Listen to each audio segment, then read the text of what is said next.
My name is Lena.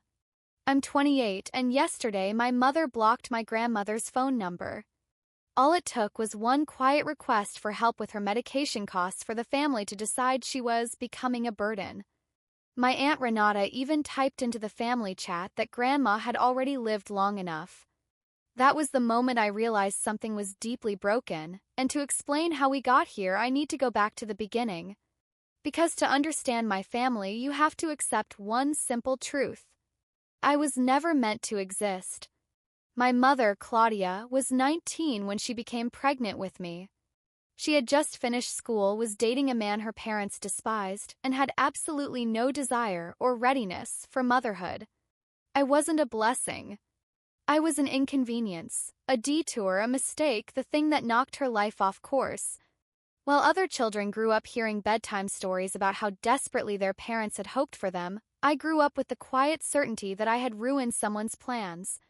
When I was 4, everything shifted. My mother met Thomas, the opposite of my biological father in every possible way. Dependable, respectable, steady job. He wanted to marry her, but his offer came with a condition. He would take the woman. He would not take the child. And my mother chose her future over me. I still remember the small pink suitcase she packed. She told me it would only be for a little while, that I would stay with Grandma Hannelore until things settled. That little while became forever. By the time I turned 5, my mother had married Thomas, moved to a polished suburb 40 minutes away, and started the family she actually wanted. First came my half-brother Jonas. 2 years later, my half-sister Sophie. To be fair, she didn't disappear completely. She visited, on birthdays, on holidays, always with expensive gifts that felt less like love and more like receipts. Proof she could show others that she was still doing her motherly duty. She took pictures, posted smiles, and then returned to the perfect life where I didn't fit. Meanwhile, my grandmother became my entire world.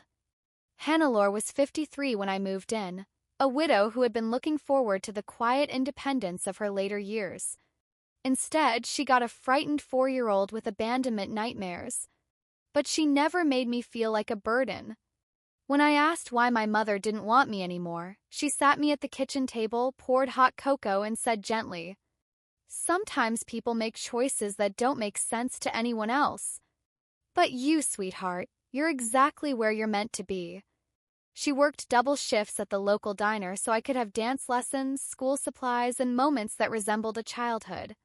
When other kids scanned the audience for their parents at school events, mine was the woman in a waitress apron, clapping louder than anyone in the room.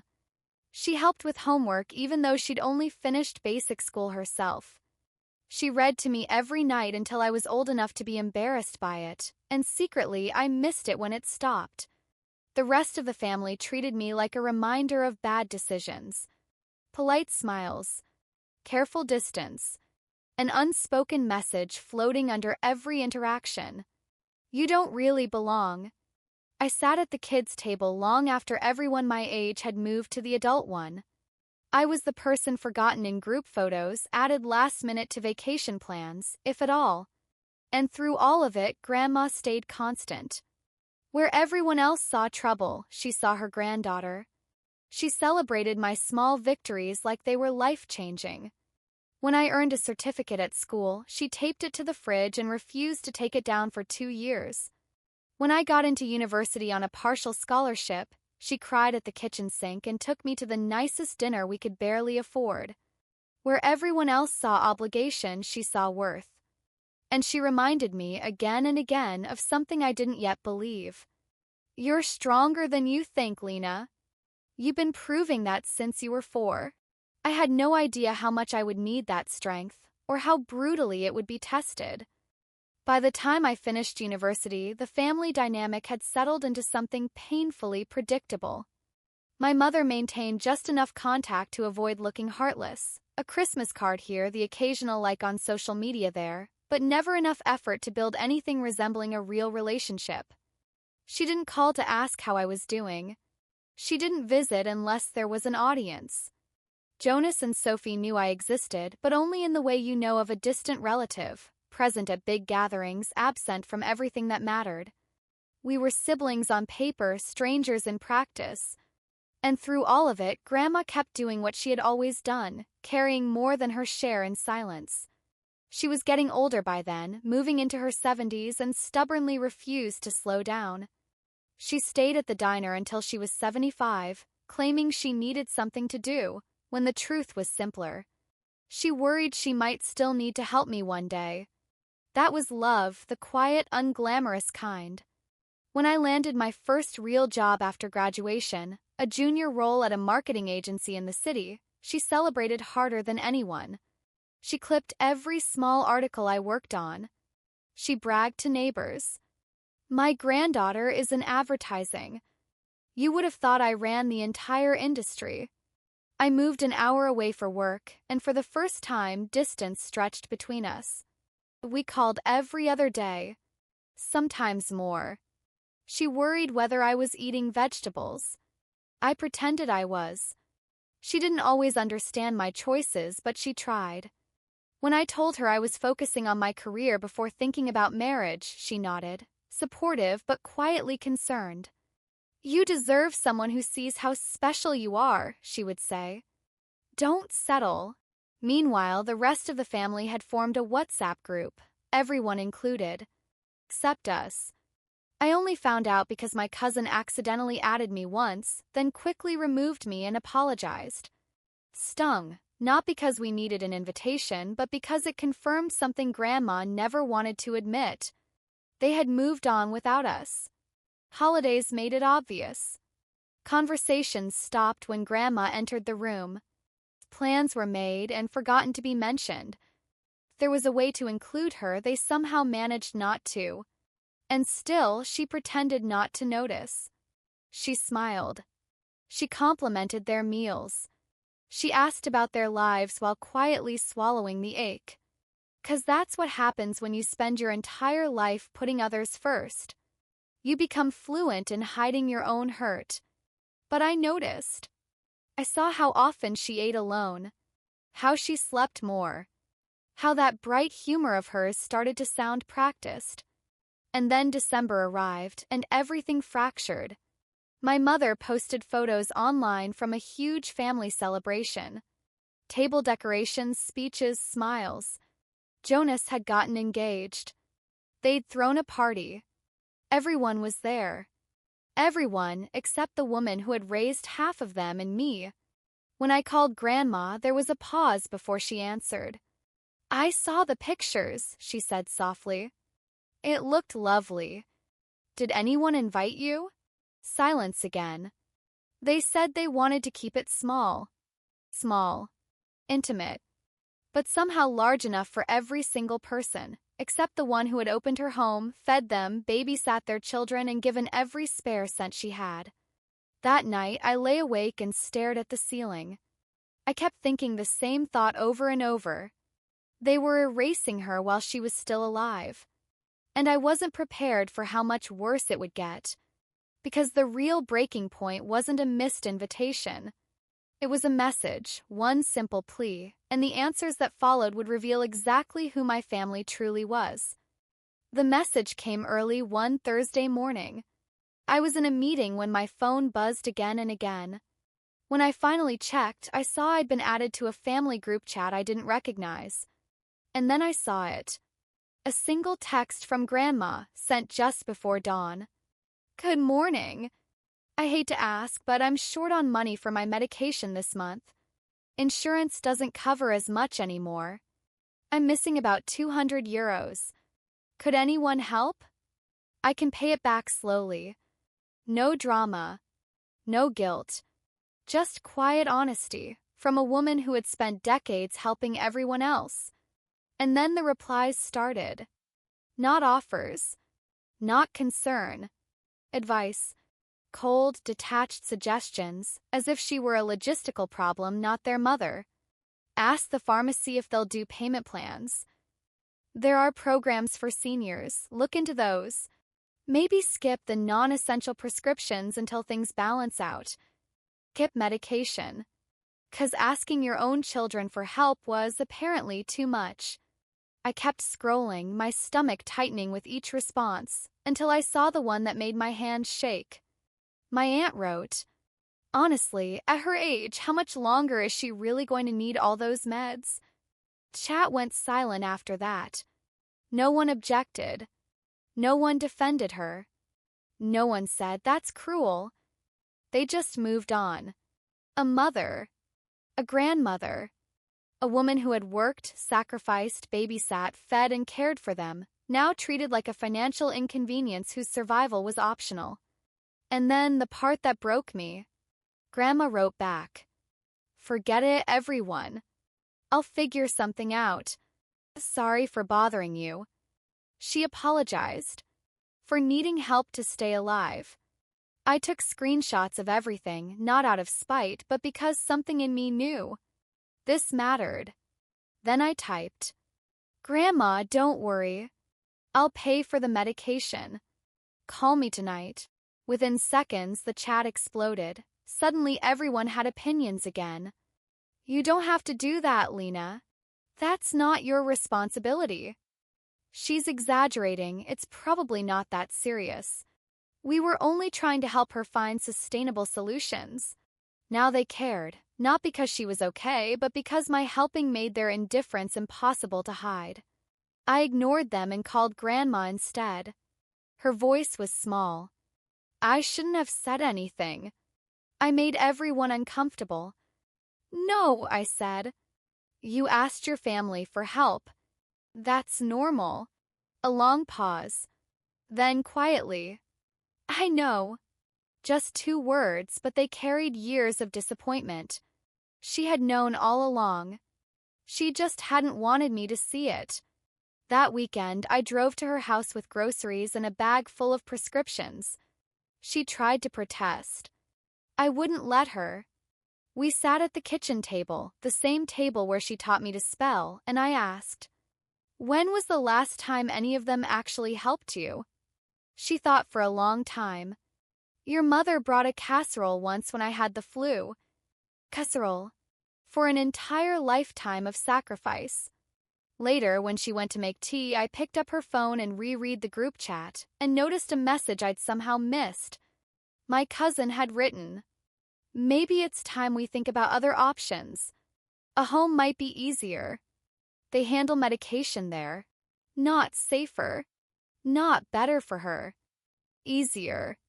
For them." They weren't just unwilling to help, they were already planning where to store her. That night, she and I sat outside on the porch, watching the sky dim to blue. She said quietly, "I keep wondering where I went wrong with them. I thought I raised kind people." "You did," I said. "They just chose not to be." She looked out into the yard she had tended for decades.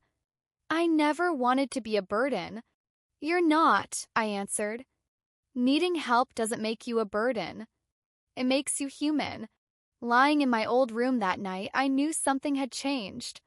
She needed an ally. Not a visitor. Not a cheerleader. Someone who would actually show up. So I made a decision. "I'm coming every weekend," I told her the next morning. "And we're setting up automatic payments, meds, utilities, groceries. You won't carry this alone anymore." She cried quietly, the way people do when relief surprises them. 3 days later, my mother called. Her voice was tight. "We need to talk about your grandmother.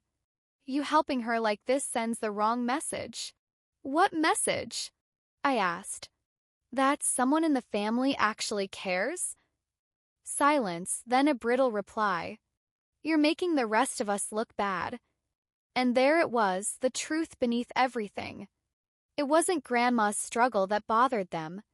It was the mirror it held up. I hung up shaking, not from guilt, but from clarity. I thought the storm had already passed. I didn't realize the real earthquake was still ahead, the moment when everything we thought we knew about my grandmother, my family, and our future would be turned completely upside down. The call that changed everything came late, the kind of hour when bad news normally arrives. Grandma never phoned at night. So when her name lit up my screen close to midnight, my heart jumped. I answered instantly. Oma, are you okay? Her voice sounded strange. Not frightened. Not sad. Almost as if she were trying not to laugh. I'm fine, sweetheart. I just couldn't sleep. Something happened today and I need to talk to you. Could you come this weekend? Of course, I said. I'm already planning to. She hesitated. Could you come Friday evening instead? There are things I'd rather tell you face to face. Done, I said. I'll leave work early. Thank you, Lena, she replied softly. For everything you've done these past months. I don't know what I would have done without you. And there it was again, that odd tone like there was a secret sitting in the room beside her. All night I lay awake wondering. Had the doctor said something worrying? Had the family hurt her again? Had she finally decided to cut everyone off? By Friday afternoon, I was driving faster than I should have, rehearsing every possible scenario. But none of my guesses came close. Because when I pulled into her driveway, the house looked different. Every light was on, glowing warm through the windows, unusual for a woman who watched every utility bill like a hawk. The porch had been swept, fresh flowers lined the railing, and everything felt polished, like she was preparing for guests. Before I could knock, the door swung open. And there she stood. Blue dress. Hair carefully styled. A hint of lipstick. Eyes bright the way they only used to be when life still felt generous. She looked radiant. There's my girl, she said, pulling me into a hug that lingered. Inside, the living room was set with the good china. My favorite cookies. Tea waiting. Definitely not an emergency. Okay, I said slowly. You're scaring me. What's going on? She sank into her favorite chair, that mischievous smile never leaving her face. What I'm about to tell you will sound unbelievable. I leaned forward. She took a breath. 3 months ago, I bought a lottery ticket. My brain immediately went to the worst possible place. Oh no. A scam. Someone tricked her. They were going to drain her savings. I opened my mouth to warn her, but she lifted a hand. Let me finish. She explained how she had checked the numbers that night, thought she'd lost, and tossed the ticket in her purse. Weeks later, while cleaning, she found it again and decided to double-check online. She reached into a drawer and pulled out an envelope. Official. Stamped. Real. Her voice softened. Lena. I had all 6 numbers. Plus the bonus. Everything went quiet. Even my heartbeat. She smiled through it. I won the jackpot. I stared at the paper in her hands, the number printed there larger than anything I'd ever seen in my life. Hundreds of millions. Tax-free.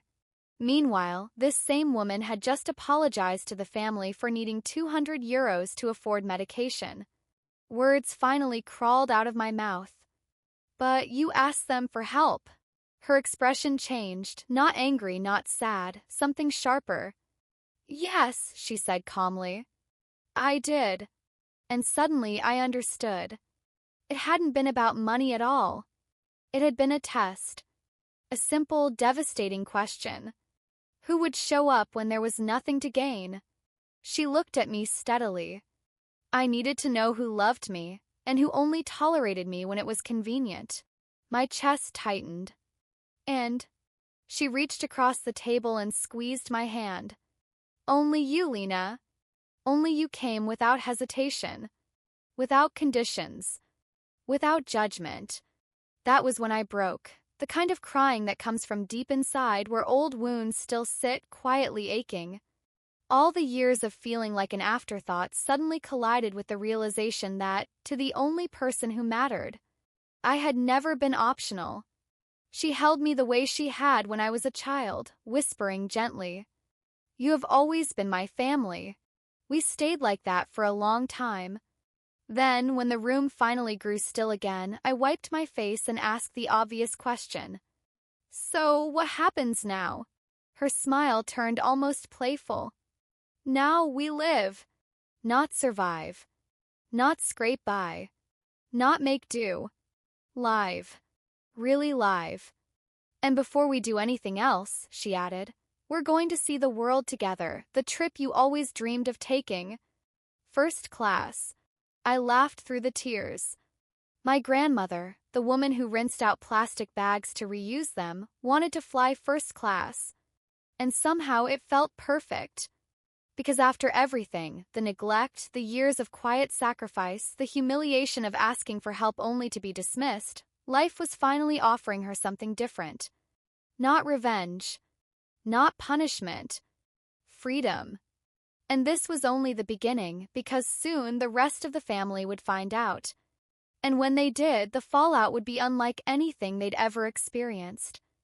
The next morning, I woke up convinced I had dreamed it. The lottery. The envelope. The life-changing number on that letter. But when I walked into the kitchen, I found Grandma humming over the stove, flipping pancakes and moving with a lightness I hadn't seen in years. "Good morning, millionaire," I said carefully, testing the words. She laughed, a full, unburdened laugh. "Good morning, sweetheart. Are you overwhelmed?" I asked. Because if this were me, I think I'd be hyperventilating in a corner. She set down the spatula and looked at me with a calm I didn't expect. I thought I would be. But instead, I feel relieved. For the first time in my life, I don't have to choose between groceries and medicine. I don't have to depend on people who resent helping me. The noise is gone. We sat down with our plates, and then she pulled out a notebook, neat handwriting filling every page. "I've been thinking," she said. "Making plans." Some pages held practical things. Pay off my student loans. Buy a reliable car. Secure an emergency fund. Others were dreams. Visit the village where her grandmother was born. Take cooking classes in Italy. Learn watercolor painting. But what undid me was the last section. The heading read, "For Lena." Underneath, she had listed everything she wanted to give me. Education funds for my future children. Help buying a home. Capital if I ever started my own business. Money for travel, experiences, and freedom. My throat tightened. "Oma, it's too much." "It's not enough," she said gently. "You showed up when there was nothing to gain. Let me show you what that meant." The next few days moved like something out of a film. We met with lawyers and financial advisors, the kind of offices with polished floors, leather chairs, and voices that never rose above a polite whisper. They helped her create foundations, trusts, protections, layers of planning that meant no one could ever take advantage of her. 20 million set aside for me, structured so it would take care of me for life. 50 million directed toward helping seniors and grandparents raising children, because she remembered exactly how that felt. And then came the will. She spoke clearly, steady, not angry, not dramatic. "My granddaughter inherits the rest. My daughters receive €1 each, and a letter explaining why. The other grandchildren get nothing." Their messages told me everything. The attorney raised an eyebrow, as if to ask whether she was certain. She showed him the screenshots. The silence in that office said more than anyone's words could. By the end of the week, everything was signed and airtight. My grandmother, the woman who once rationed electricity, now controlled resources large enough to change lives. And that night, we celebrated the way neither of us had ever imagined. We booked first-class tickets to Ireland. She wanted to stand in the place her ancestors had once called home, not someday, not when things get better, but now. We planned the trip with a kind of giddy disbelief. She smiled at me across the table. "Be ready," she said. "When the family finds out, they'll rewrite history. They'll say they cared.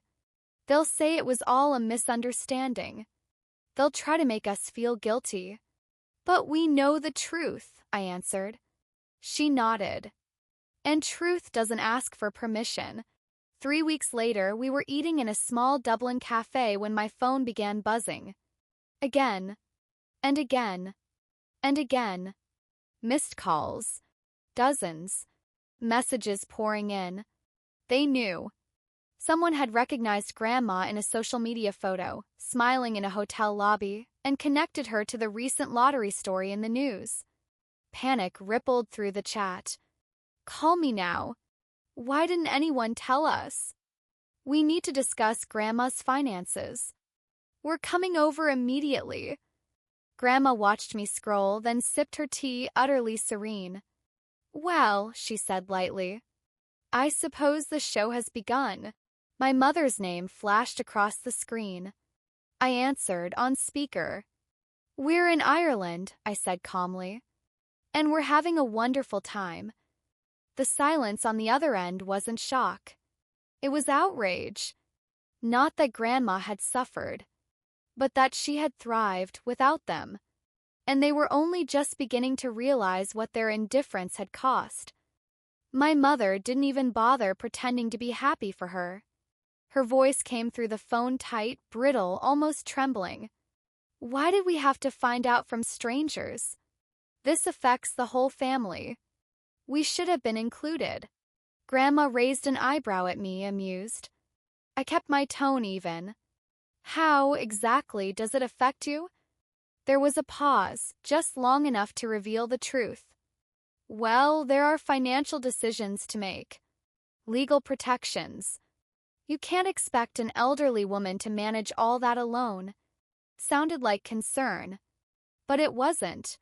These were the same people who told her to skip medication when she asked for help. The same people who floated the idea of putting her away so she'd be easier. Now suddenly she was helpless. Now suddenly they cared. Grandma leaned closer to the phone. I'm perfectly capable, she said, her voice warm but unyielding. I've already hired professionals. Everything is taken care of. My mother tried again, softer this time, that rehearsed tone she used when she wanted something. Mama, if we had known, we would have been more supportive. Things might have been different. Grandma smiled, not cruelly but clearly. That's exactly the problem. Silence. A silence that said more than any argument ever could. We hung up gently. No shouting. No dramatic ending. Just truth laid bare and nowhere left for them to hide. For the next several days, the messages kept coming in waves. Apologies rewritten into fairy tales. Excuses wearing the costume of misunderstanding. Sudden proclamations of love that had never existed before. Grandma ignored most of them. Not out of spite. Out of peace. She was done auditioning for affection. We spent our time differently, wandering cobblestone streets, laughing over pastries, making plans. For the first time, I saw what it looked like when someone finally stopped apologizing for existing. On our last evening abroad, she looked at me across the table. When we get back, she said, I'm going to speak to them. All of them. Once. Clearly. Then I'm finished explaining myself. I nodded. 'Cause I understood. She wasn't seeking revenge. She wanted clarity. They had written their story through their actions. She was simply going to read it back to them. Weeks later, we stood in her living room as the entire family gathered, each one hopeful, uneasy, calculating. They had rehearsed their performances. I could see it in their eyes. Grandma's expression was calm. She waited until everyone sat. Then she told the truth. She told them about the test, how she had already been wealthy when she asked for help, how she wanted to see who would stand beside her when they believed there was no benefit. And she told them what they had shown her. Not through speeches. Through choices. I watched realization creep across their faces, then panic. Suddenly they understood that kindness had been the only currency that mattered. And they were bankrupt. She didn't raise her voice. She didn't humiliate anyone. She simply finished with, only Lena showed up. Only Lena treated me like family. So only Lena will live as my family. And in that moment, something inside me settled. For years, I had walked through life like an optional footnote. But here, in a quiet living room with truth laid bare and excuses out of oxygen, I realized I had never been the extra. I had always been the choice. And as the shock gave way to anger, tears, accusations, bargaining, all the noise people make when consequences finally arrive, Grandma simply sat back, hands folded, and let them feel what they had earned. Not punishment, not cruelty, just the absence of what they had taken for granted. Love, security, trust. And this was only the beginning of the reckoning. The living room was so quiet you could hear the clock ticking. Everyone had run out of arguments. No more performances. No more excuses. Just the echo of what they'd chosen, staring back at them. Grandma rested her hands in her lap, steady, composed. "You kept saying you were worried about my decisions," she said softly. "But what none of you understood is that I had already made them long before today." They blinked, confused. Then she told them. When she had texted asking for help, she already had more than enough money. Enough that medical costs, housing, emergencies, all of it, could have been solved 100 times over. She hadn't needed 200 euros. She had needed honesty. "I wanted to see," she continued, "who among you would stay when there was nothing to win?" Recognition finally flickered across their faces, followed immediately by fear. The game they thought they'd been playing was already over. And they had lost weeks ago. My mother tried to backpedal. "We misunderstood." "No," Grandma replied gently. "You understood perfectly. You just didn't care." Marcus jumped in quickly, desperate. "We can do better. We can change. We can be a real family now." She nodded. "I'm sure you can. But you'll be doing it without access to my money." She stood, walked calmly to the mantel, and returned with a folder. "I updated my will." The words landed like stone. "Lena inherits everything," she said clearly. "Each of you receives 1 euro, along with copies of the messages you sent, so there is never any confusion about why." Voices broke open at once, anger, disbelief, accusations twisting in every direction. "That's insane. She manipulated you. You're destroying this family." She waited them out, quiet, patient, until the room burned itself empty. Then she simply said, "My decision is final, legal, witnessed, and absolutely deliberate." Renata tried one last time, voice cracking. "We're your daughters." "Yes," Grandma said softly. "And you decided what that meant when you chose distance over compassion." Silence fell, not the angry kind, the hollow kind when people realize the door has already closed. One by one they left, some furious, some pleading, all of them finally understanding that casual cruelty comes with consequences. When the last car pulled away, the house felt wide, peaceful. I looked at her. "How do you feel?" She smiled, not triumphant, simply light. Free. Completely free. And in that stillness, something shifted in both of us. We were done apologizing. Done begging.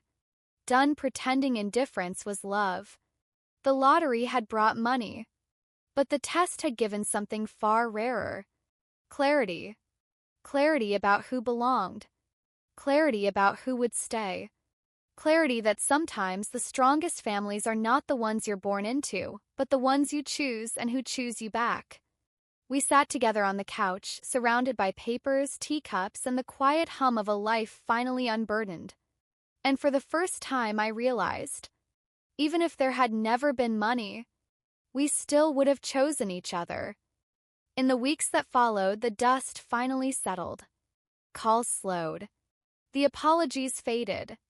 The sudden concern dissolved when it became clear nothing would change Grandma's mind. We didn't chase anyone. We didn't argue. We didn't try to fix what had never truly existed. Instead, we built something new.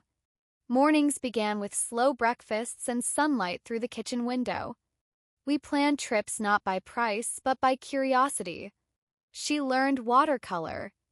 I learned how peace sounds when you're not constantly bracing for disappointment. One afternoon, while folding laundry, she said something that stayed with me. "I used to think family was something you endured," she murmured. "Now I understand it should be something you feel safe inside." She wasn't bitter. That surprised me most. She didn't wish them harm. She didn't want revenge. She simply refused to return to a life where love had conditions. Eventually, we invited them once to talk if they wished. Not to renegotiate the will. Not to beg. Just to speak honestly. Most didn't come. Those who did arrived carrying excuses, rewrites, and carefully edited memories. They tried to erase the messages they had sent, the words that, once spoken, cannot be unsaid. Grandma listened, thanked them for sharing, and made it clear. Forgiveness is possible. Trust is not automatic. Some stayed in our lives, cautiously, quietly, relearning how to behave like human beings. Others drifted away, angry at boundaries they could no longer bend. We let each relationship decide its own fate. Months passed. Ireland turned into Italy. Italy turned into Spain. Then museums, oceans, mountains, places neither of us had ever imagined seeing.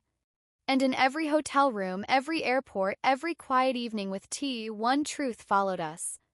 The real victory had nothing to do with wealth. It was the moment she stopped apologizing for needing care.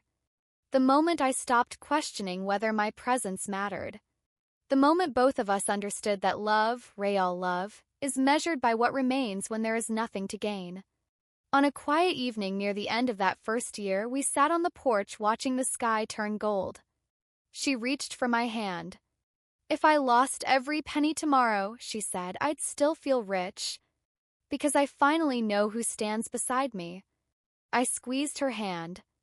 "We had each other long before any of this," I said. She smiled, soft, content, certain. And that's where the story truly ends. Not with punishment. Not with revenge. But with two people choosing one another, freely, clearly, unapologetically. 'Cause sometimes the greatest inheritance isn't money at all. It's clarity. It's dignity. It's the freedom to build a life surrounded only by people who show up, even when there's nothing in it for them. Fade to black.